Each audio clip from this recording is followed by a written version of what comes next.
Hey guys, my name is Rob Noire and welcome to another one of these strange, outside of my comfort zone kind of videos. So this morning I was trying to figure out what I wanted to do for a Saturday video. I had a few things that I could have done, like I could have tried to fix some more controllers. I had like the PlayStation ones lined up, some stuff with the N64 ones, but I didn't really feel like doing that, so I was scratching my head trying to figure out what could I do for like a fun, interesting little video, because on Saturdays that's the day where I try and put out something other than just me playing a game as like the rest of the week. So I was trying to figure it out, and then it came to me when I realized something, that as of 2 days ago from when I'm recording this, and this is being recorded less than a week before it goes up, I officially met my first big goal as a video game collector. My first goal, and this involved the N64, which was the console I had as a kid, but the first goal I had as a collector was to get all of the games that I had when I was a kid. Now, this might not sound like a big deal, but for me it kind of is, because tracking down all these games, plus even just remembering them, kind of took a little bit of time, but I'm really glad that I've managed to do that. And I finally got the last one. Like, I was looking for this last one for over a month. Finally got it. It's also going to be the last one that appears in this video, so you'll know which one it is. And so I was just like, why don't I just do like a fun, quick little video where I show you all the games that I used to play when I was a kid and kind of show you what's great about them, what sucks about some of them, and just kind of get into it. So yeah, without much further ado, let's just get right to it. So the first game on this list is Super Smash Bros. For the N64. As you can see here, I actually have it complete in box. That's the game, the box, the manual, all the stuff that goes with it. It's in pretty good condition, and this was actually the game that I played as a kid, the exact same one. I'm willing to bet you've heard of this game, even if you haven't played it. It's a cool one. I really like this one. It's probably, in my opinion, the second or third best Super Smash Bros. There is out there, even today.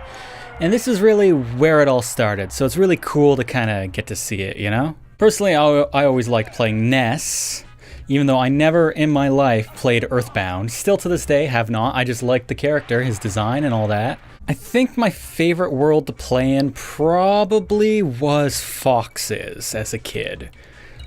I mean, if you've ever seen a Super Smash Bros., you know what this is. It's a beat 'em up, you fucking just destroy your opponents, it's fun.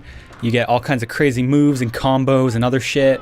You get to do it in just crazy worlds. This one I find hasn't necessarily aged the best because you have to press up to jump on your controller,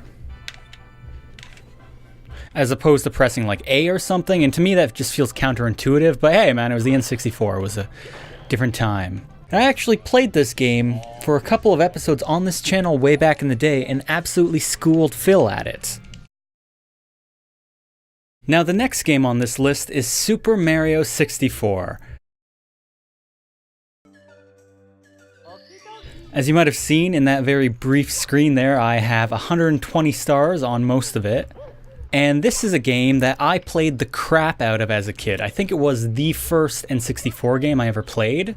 And I beat this game 100%, all 120 stars, upwards of 10 times. Like back in those days, right, you didn't have many games, so when you had one that you liked, you just played the crap out of it. And I really, really like this game.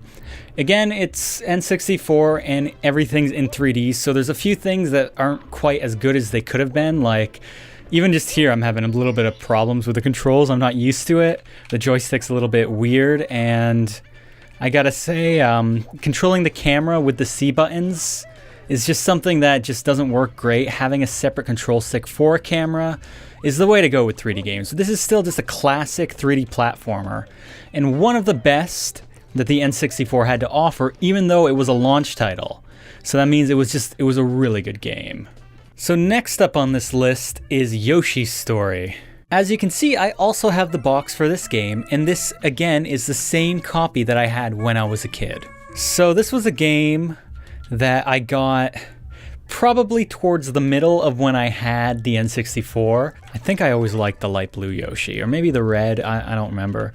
But it's a 2D side-scrolling type game, and it's a really weird one. Like, they haven't released any standalone Yoshi games like this since. And it was part of that time where you could tell that they just didn't quite know what they were doing and they just wanted to make a cool game. And I just really like it. I don't remember everything about this game has been so long since I played it. But I had a good time with it. I definitely beat all of it. I remember there was a secret white and black Yoshi that you had to like unlock. And it was a cool game. It wouldn't blow your mind, but if you're looking for games to play, you can't go wrong spending a couple hours on this one. So the next game on this list is Paperboy. I picked up this copy at a garage sale, which is why you can see the label's not great, but I mean, it was $5 and I got it working, so can't really complain. I'll probably replace it with a better one at some point. This is a very early N64 game, and so the graphics in this are really just atrocious. Like, if you wanted to show somebody the N64 and like get them into it, this would not be the game to go with. Now, like the majority of the N64 games I had as a kid, I did beat this one 100%, but I remember this one was really frustrating. And while there is some fun in this game, it's definitely not the best. I remember I used to just like kind of hitting people with the papers more than I used to like actually doing what you're supposed to do in the game, which is deliver the papers, you know what I mean? It was just so like that. It's just so finicky to control. I mean, there's some fun here. You'll have a good time, but it's definitely not the best the system had to offer. Still, though, I'm glad I have it.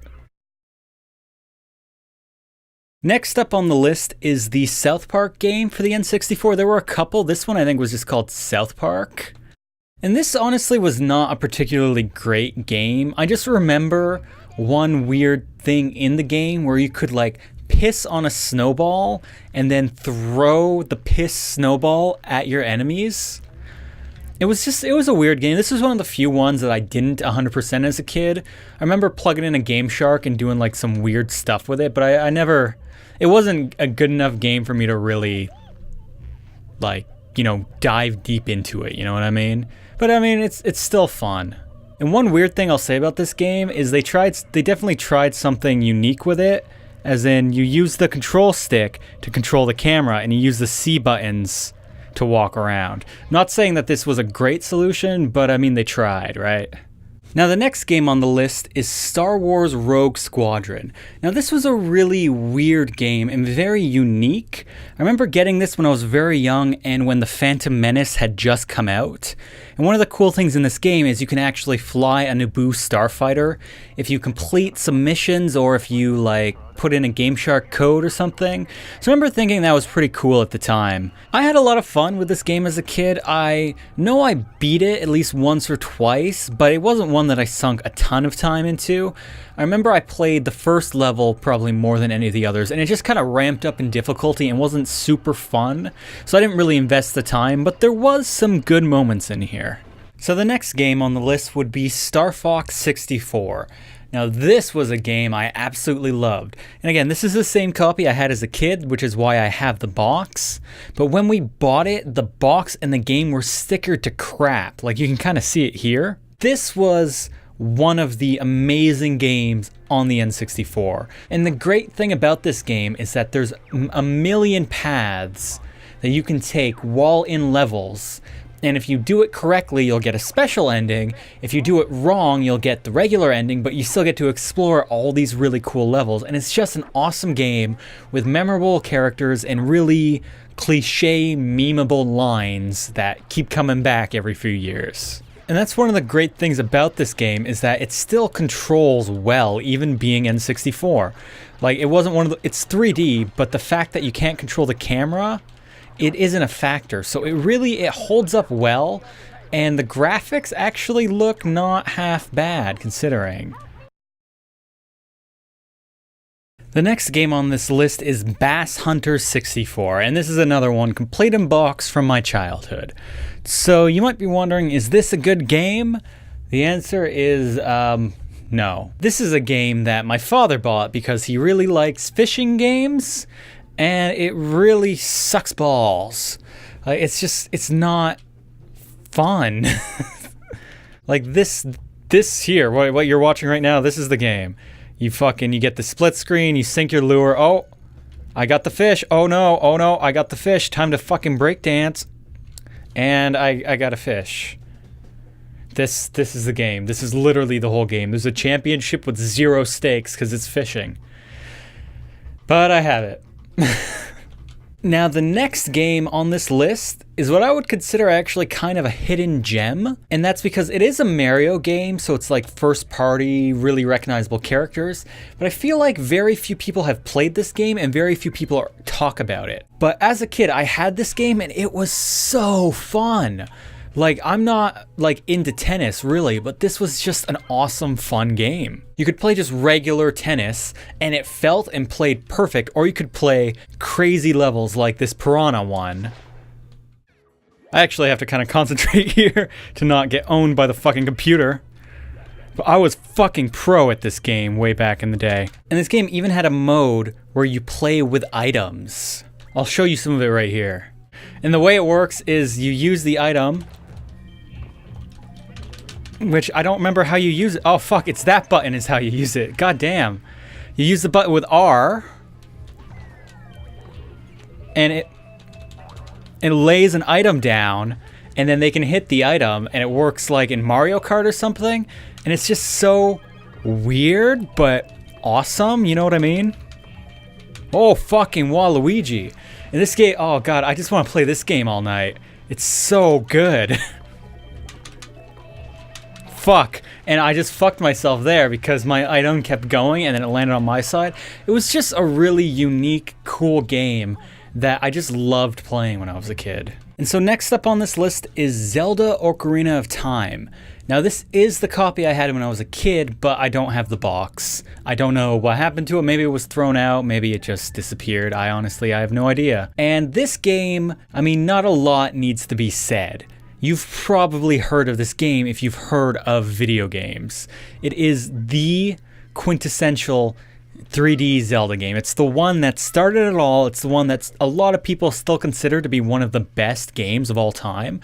Personally, I think it's an amazing game. I don't feel like it's held up quite as well as a lot of people seem to think. The controls aren't quite as good as you want them to be, but overall, it's just an awesome adventure game, and I spent so many hours in this world as a kid just exploring, beating everything, just having fun. It was just so good. I wish I had a save file that I could show you where I'm an adult. Unfortunately, I don't on this cartridge. It might have been erased. Maybe it's the memory card. I don't know how this one does it, but you get to switch back between two different timelines when you're old and when you're young. And there's just so much to this game. It's huge. It's like the first open world adventure 3D like this. And it was just a huge part of my childhood, and I'm really glad I have this game. And nobody can forget the super fucking annoying Navi. Hey, listen! So the next game on this list is Pokemon Stadium. And this is the copy I had when I was a kid, but I don't have the box anymore, much like the other ones. And as you can see, I've actually completed it and moved it into the Dark Zone mode. But this was a really fun game. This was the game that got me into Pokemon as a kid. I didn't have a Game Boy originally when I was a kid. I ended up buying one at a garage sale when I was a teenager. But when I was playing this at like 8, 9, 10 years old, I didn't have a Game Boy. So I would pop my Pokemon Red into the transfer pack and play it on the Game Boy thing over here. Unfortunately, I don't know where that transfer pack is, and it has my copy of Pokemon Red in it. I'd love to find that. It's probably stored with my Game Boy somewhere, but at the moment, I don't know where it is. And this game was cool in that besides being able to play the Game Boy games on here, you could play Stadium versus modes, and there were also mini games. So it was just, it had a lot to offer, and it was just really fun. And all the mini games were super weird and unique. I remember always liking the fact that there was a commentary while I played the battles as well. I'm just gonna destroy this motherfucker. And one of the cool things is in the stadium battles, you could play with Pokemon from your actual Game Boy game, like play with the same ones in there. I don't think you could get levels, but you could win the battles with them, and you could also win special rare Pokemon from completing some of the battles in this game, which could then be transferred to your Game Boy game. It was just really well done and really unique. And next up on this list is, would you know it, another fishing game. This was bought near the end of when we had the console, like right before I ended up getting a PS2. I was bought at like Blockbuster for like 10, 20 bucks. The label sucks, but that's because it's one of those random games. And I honestly, if I found oh my god, I can change my guy's appearance. Oh god, this is terrible. So honestly, if I find another one at like a garage sale with a not ripped label, I'll do it. But if I don't, I won't. Again, this is just a shitty fucking fishing game. I don't think I ever played this one. Live well? What? What? Okay, I fish somehow. Oh god, this game sucks. It's so bad. It's so not good. Fuck yeah, fish. Fucking take it. So next up on this list is BanjoTooie. Probably should have showed you BanjoKazooie first, but because I already filmed me taking it out of the thing and it was in this order, we're just kind of going with it. So this is the sequel to BanjoKazooie. BanjoKazooie being one of my favorite games of all time. I would literally list it in the top 5. This sequel, I wouldn't, but it was still fun. It was basically just a bigger version of the original game with like a lot more stuff in it. I actually gotta remember the controls. It was not as good as the original. I feel like when they made this game, they had to scale up. They had to make everything huge and big because that's just what you did for sequels. It was kind of at the expense of quality. Like the game just, it wasn't as good as the original because the original was such a perfect contained experience and this one just felt too big, a little bit too ambitious. But it's still a fun game and one of the better ones on the system, and I definitely recommend playing it. So next up on the list is the prequel to the one I just showed you, BanjoKazooie. Now again, this is one of my favorite games of all time, and it's just so fun. It's such a good game.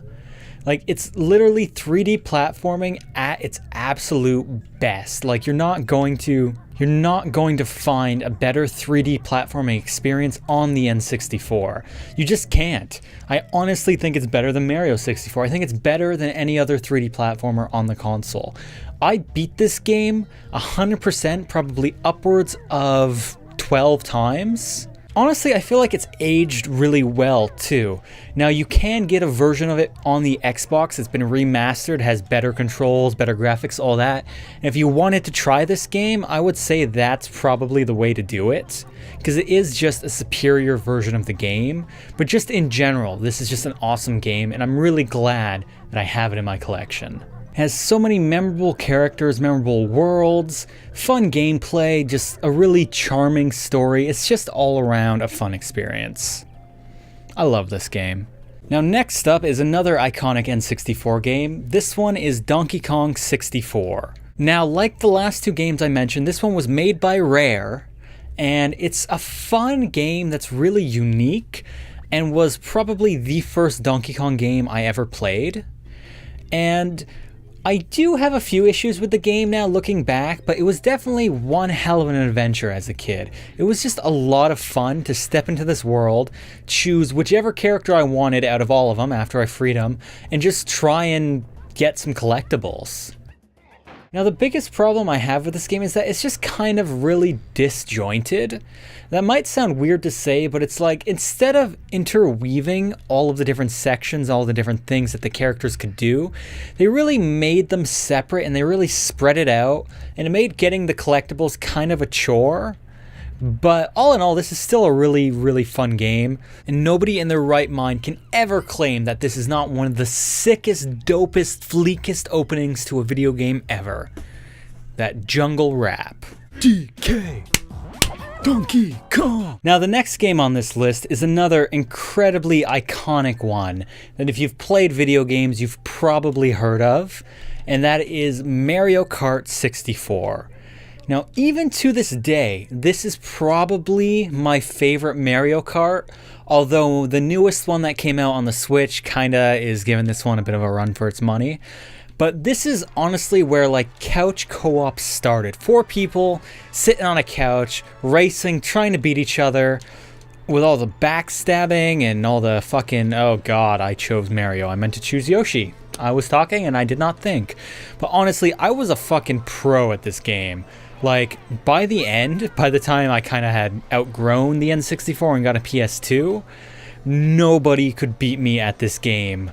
Like, and if you did, it was usually because you hit me with like a fucking blue shell right at the end, or some cheap shit like that.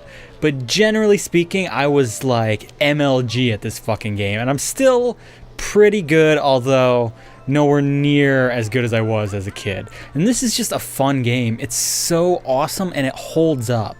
Again, one of the best games you can get on this system.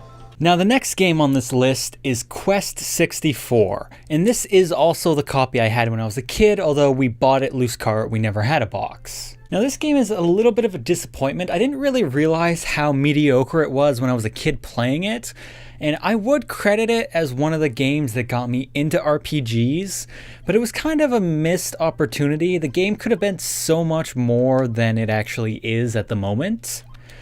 But basically you're just this kid named Brian and you're looking for your dad and you're just traveling through the world. You're collecting things called spirits that up your magic, and you're just doing all this weird kind of quest stuff. It's called Quest 64, but there's really only one quest. I mean, there's not a whole lot of side quests. It's quite linear. And one of the things I never really liked was that you can't even get armor. You can't even get a new weapon. You just have your base gear. And that's pretty much the whole game. Still, I guess for the N64, it was pretty cool. I mean, it definitely did things that you didn't really see on the N64, although I would say that Paper Mario probably did everything that this game does, but better. But still, it was a cool game. It was one that I definitely sunk some time into as a kid. I don't think I ever beat it 100%.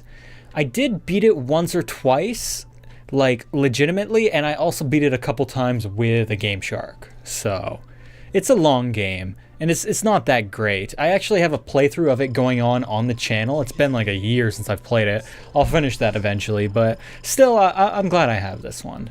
Now the next game on this list is Diddy Kong Racing. Now this was a game that I got towards the end of when I was playing N64, and it actually really took me by surprise by just how fun this game is. It's made by Rare. It has the Donkey Kong characters, although I don't think it actually has Donkey Kong in it. It has like Banjo from Banjo-Kazooie, it has Conker, and it's basically similar to Mario Kart, except it has a lot more variety. Like you can play where you're flying in a plane, you can be in a boat. There's an adventure mode where you actually drive to different courses and do stuff there. It's a really fun racing game. I don't feel like it ever caught on or got as popular as Mario Kart 64, but I do feel like, honestly, on its merits, it is a superior game if you're not going for like the crazy couch co-op. As a versus game, Mario Kart 64 absolutely kicks its ass, but it's still just a really cool, fun game that I have, since buying it, put in a few hours, and it's just a blast. It really is just an awesome racing game that every racing fan should try. So next up on this list is Pokemon Snap, a game that when I first got it, I thought it looked really dumb, and I didn't really know what to expect going in, but I gotta say, it's a lot of fun. Like, there's something just so unique about it. Like, nothing like this had ever really been done. And it's so not like any Pokemon game or any other game. It's basically like a rail shooter, except you're taking pictures of Pokemon. And you get scored on your pictures. And you need to get points to progress to new levels. And it's just really fun and unique. And I remember really having fun with it as a kid, and it was so unexpected. Like, this was in the time before, I think I might have even gotten this before I got Pokemon Stadium, which included like the Game Boy and all that. So it was before I was even a fan of Pokemon. And it was just, I just had fun playing this game. Like, it was so unexpected. I also gotta say, I'm kind of bummed that they never released a sequel to this on the Wii U, because playing the game and taking pictures with the Wii U gamepad would have kind of been perfect. I'm really, really glad that I have this game in my collection, and I can't wait to do another playthrough of it at some point when I have the time. And last, but certainly not least, is Kirby 64. A game that was actually my sister's, bought specifically for her, but obviously I played the shit out of. And it's just a really unique, fun, charming game. Like any Kirby game, it's quite simple, like there's not a ton to it. You're basically just going around, eating stuff, you get their abilities, you can combine abilities to get even cooler abilities, and that's, I think, what really drew me to this game, was the fact that you can combine all kinds of powers and make even cooler powers out of them. So there was a lot of variety and a lot of replayability. Like right here, I sucked that up and now I have bomb and fire, so now I'm making fireworks. Like, there were like a billion different variations on the powers you could use, and they all had different things they could do for you in levels. Again, it wasn't a super hard game, and it was one of those weird 2.5D, as in it's mostly 2D, but it kind of uses this perspective. But honestly, I just really liked this game. It was just a lot of fun. And it's definitely one that when I got, I was super happy. This was the game that took me over a month to track down because I couldn't find it anywhere for a decent price. It's also probably the game that has given me the hardest kick in the nostalgia feels, because I remember playing this game. It was such just like a cute, charming, fun experience that like playing it again is just, it's just a treat. Like I really, it's not the craziest or best game on the N64, but it is a really good one. It's a lot of fun. It really is. And one of the cool things, like in this part over here, is that you actually have to keep a power that will let you break that, like bombs. Something that's always provided in the level before, but if you just don't know or you don't think to keep it, then you miss out on all the stuff down there. It had really good level design. It was really cool. I probably 100%ed this one maybe 6 or 7 times. So that's all the games that I owned as a kid, but how about a few honorable mentions? So the first honorable mention I'll give is for Force Gemini, which is another game by Rare that I borrowed from my friend Nathan when I was younger. I played it a little, and it just was not very good.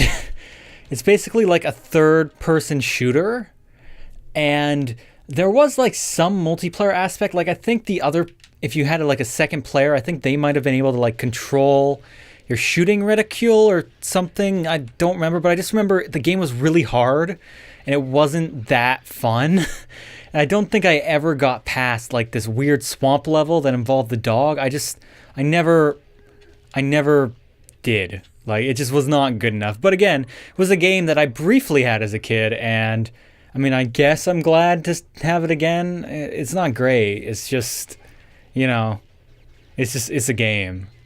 It was a thing that happened at one point in my life. Now the next honorable mention is Conkers Bad Fur Day. This is another game by Rare, but it's unlike any other game by Rare in that it's extremely adult oriented. Now I've still to this day never played Conkers Bad Fur Day, but I wanted to give it a shout out because at one point I had the opportunity to, and I didn't take it. And I remember asking my parents for the game, and they wouldn't buy me it because it said for mature audiences. So at some point, I'm definitely going to get around to playing this. It's supposed to be a lot of fun. It's supposed to be really funny, and it's supposed to be really unique. I'm not going to spoil it for myself here and actually jump into the gameplay, but I'm glad I have it, and it's probably one of the more rare games in my overall collection, not just N64, and maybe the most rare game I have in my N64 collection. I'm not sure. Now the next honorable mention is Star Wars Episode 1 Racer. It's basically the pod racing game. I'm sure you've seen it. It wasn't just on N64, but I remember playing it either at my uncle's place or he lent us the game and we played it at my place when I was a kid. Now, I never owned this one and I never asked for it as a kid either, just because I didn't feel it was anywhere near as good as Mario Kart. And it was before I even had Diddy Kong Racing. It's basically just a standard racer, but you do it in pod racers. So one of the few redeemable parts of the first movie were turned into a game. I mean, it's a decent racer. There's just really nothing special about it, to be honest. But still, I played it as a kid, so I'm glad I own it now. Now, the next honorable mention is Perfect Dark, which is basically the unofficial sequel to Goldeneye, made again by Rare.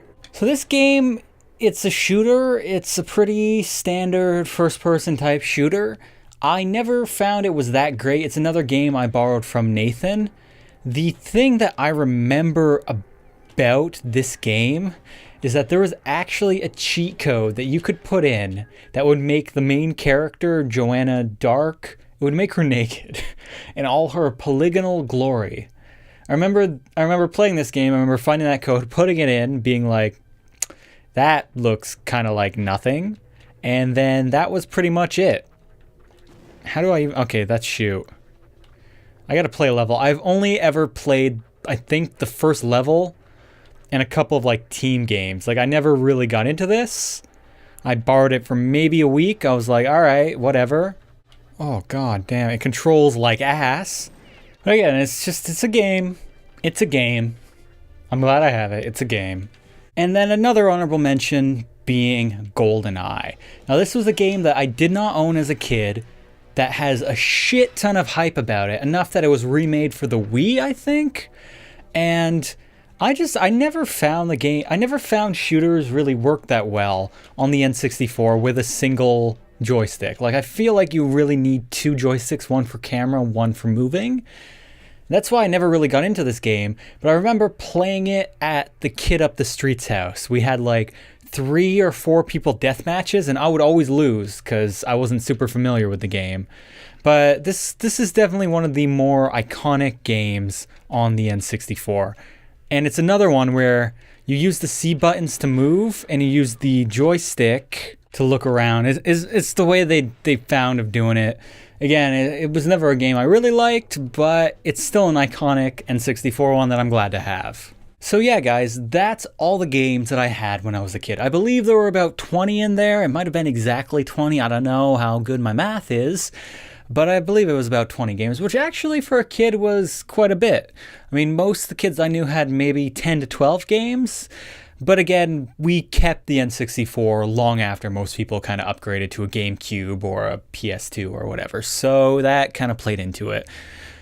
Most of the games there are really good. There's a couple shitty ones like the fishing games, and there's a couple that I just don't really care for, like GoldenEye or Perfect Dark or Jet Force. But overall, it's a pretty solid collection. And what I just showed you was about 75% of my overall N64 collection.